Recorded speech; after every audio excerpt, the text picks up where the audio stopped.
Shalom les enfants et bienvenue sur la chaîne Ressourcer sa foi. Je suis heureuse de vous retrouver pour ce deuxième épisode qui sera cette fois-ci consacré au thème de la foi.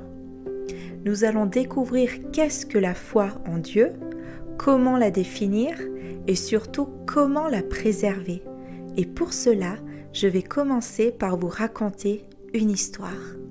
C'est l'histoire de Rabbi Akiva, qui était un grand sage et rabbin ayant vécu en Israël sous l'occupation romaine. Lors d'un voyage, Rabbi Akiva s'arrêta un soir dans une ville pour se reposer.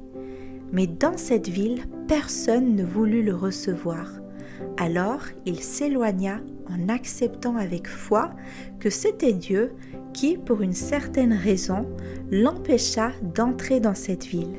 Et il déclara « Gamzu letova » qui signifie « tout est pour le bien » et alla dormir dans les bois avec son âne qui lui servait à voyager, son coq qui le réveillait le matin et sa bougie pour s'éclairer. La nuit venue, le vent souffla et éteignit la bougie, laissant Rabbi Akiva dans le noir. Rabbi Akiva se dit encore « Gamzu letova » cela aussi est pour le bien. Puis un chat surgit et mangea le coq. Rabbi Akiva se dit encore « Gamzu letova » cela aussi est pour le bien. Puis un lion vint et dévora l'âne. Là encore, Rabbi Akiva se dit « Gamzu letova » cela aussi est pour le bien. Le lendemain, à son réveil, il apprit que des brigands étaient rentrés en ville et avaient capturé des otages. Voici ce qui s'était passé. Pendant la nuit, les brigands passèrent près de Rabbi Akiva dans les bois, mais ils ne le virent pas puisque sa bougie était éteinte et ne l'entendirent pas puisqu'il n'avait plus de coq ni d'âne. Ainsi, c'était un bien que la bougie s'était éteinte et que le coq et l'âne n'étaient plus là, car le chant du coq et le braiement de l'âne auraient fait remarquer la présence de Rabbi Akiva, qui aurait pu être fait captif par les brigands. C'est ainsi que Rabbi Akiva fut sauvé. Cette histoire nous enseigne que tout ce qui peut nous arriver est permis par Dieu pour une bonne raison. Même si l'expérience est désagréable, elle mène assurément au bien. Rien n'arrive par hasard. Tout est permis par Dieu. Bien sûr, les choses désagréables, difficiles existent, mais l'essentiel est de se rappeler que tout ce que Dieu fait, il le fait pour le bien. Et c'est bien là l'une des définitions de la foi. En hébreu, la foi se dit « émouna ». C'est un mot qui évoque la confiance que l'on doit avoir en Dieu. La émouna, c'est avoir la conviction profonde que Dieu est le créateur du monde et qu'il le dirige. C'est lui qui subvient à nos besoins, qui décide de la vie et de la mort, de la santé et de la maladie, de la richesse et de la pauvreté. Il est à l'origine de tous les événements qui nous arrivent, des plus importants aux plus insignifiants. Il veille sur chacun de nous. C'est ce que nous rappelle notre Messie Yeshua, Jésus, en nous disant « Ne vous inquiétez pas pour votre vie, de ce que vous mangerez, ni pour votre corps, de quoi vous serez vêtus. La vie n'est-elle pas plus que la nourriture, et le corps plus que le vêtement? Regardez les oiseaux du ciel. Ils ne sèment ni ne moissonnent, et ils n'amassent rien dans des greniers, et votre Père céleste les nourrit. Ne valez-vous pas beaucoup plus qu'eux? Ne vous inquiétez donc point, mais cherchez premièrement le royaume et la justice de Dieu, et toutes ces choses vous seront données par-dessus. Ne vous inquiétez donc pas du lendemain, car le lendemain aura soin de lui-même. À chaque jour suffit sa peine. Dans cet exemple, Yeshua nous explique qu'est-ce que c'est que d'avoir la foi. C'est de ne pas s'inquiéter du lendemain. c'est faire confiance à Dieu qui prend soin de nous à chaque instant, car il nous aime. La Emouna, la foi, nous enseigne que Dieu souhaite nous donner le meilleur dans tous les domaines et nous couvrir de bénédictions. Et s'il choisit de ne pas le faire, c'est parce qu'il essaye de nous enseigner quelque chose. C'est ainsi qu'il faut comprendre la phrase du prophète Habakkuk « Le juste vivra par sa foi ».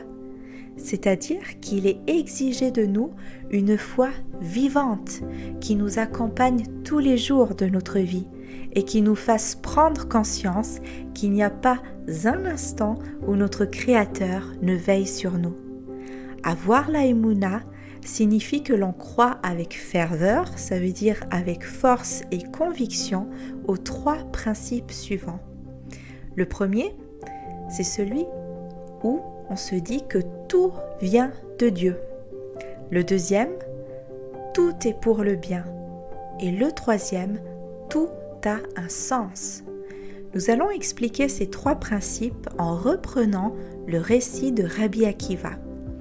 Nous avons vu que Rabbi Akiva a accepté sans s'énerver la décision des villageois qui refusèrent de l'héberger.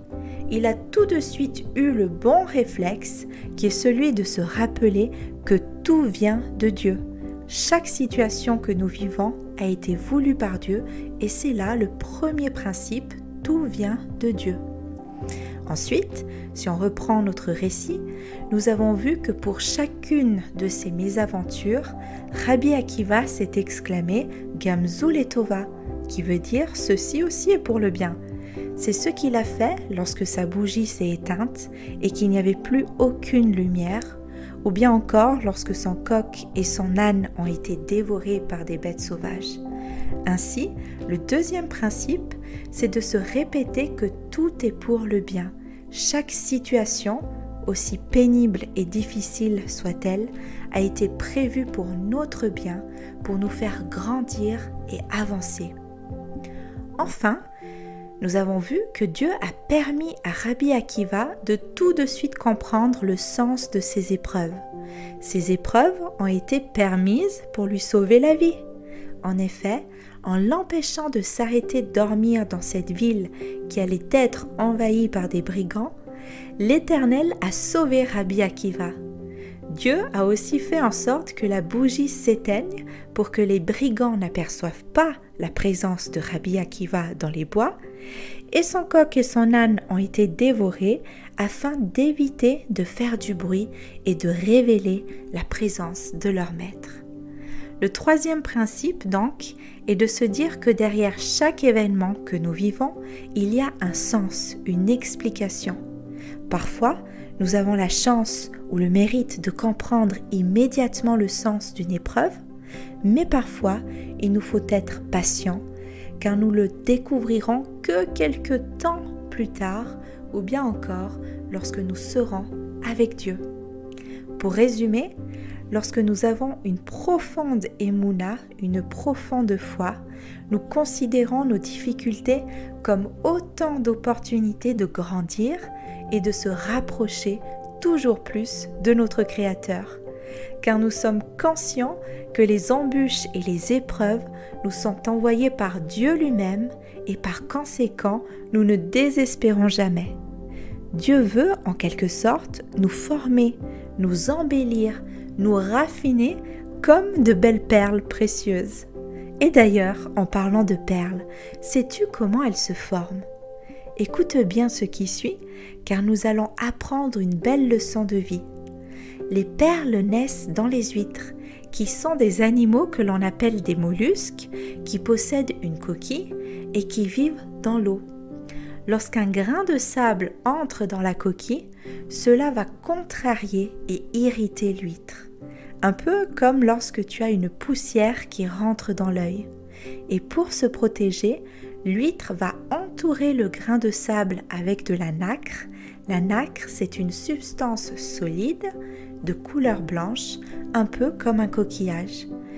Plusieurs couches de nacre se déposent sur le grain de sable, l'une après l'autre, et la petite boule de nacre s'épaissit toujours plus jusqu'à devenir une belle perle. Et voilà comment se forment les perles. Nous pouvons donc en déduire que sans les irritations que leur causent les grains de sable, les huîtres ne produiraient aucune perle. Et de la même façon, sans les épreuves que Dieu nous envoie, nous ne pourrions jamais vraiment grandir et solidifier notre foi. Chaque épreuve nous permet en quelque sorte de gagner une couche supplémentaire de force et de confiance pour avancer dans la vie. C'est pourquoi, lorsque des difficultés surgissent sur notre chemin, nous devons nous rappeler qu'elles sont la volonté bienveillante de notre Créateur. Nous devons passer chaque épreuve avec beaucoup de émouna, de foi, et nous rappeler qu'elles sont destinées à nous faire progresser dans notre évolution personnelle et spirituelle. Pour terminer, si nous devions retenir une phrase clé qui viendrait bien définir la foi, c'est le fait de savoir qu'il n'existe aucune situation où Dieu ne peut venir à notre secours et que tout est pour notre bien. C'est ce que nous dit l'apôtre Paul. Nous savons du reste que toute chose concourt au bien de ceux qui aiment Dieu, de ceux qui sont appelés selon son dessein, ça veut dire selon les plans et les projets que Dieu a prévus d'avance pour nous. Et voilà, tu en sais désormais un peu plus sur le sujet de la foi.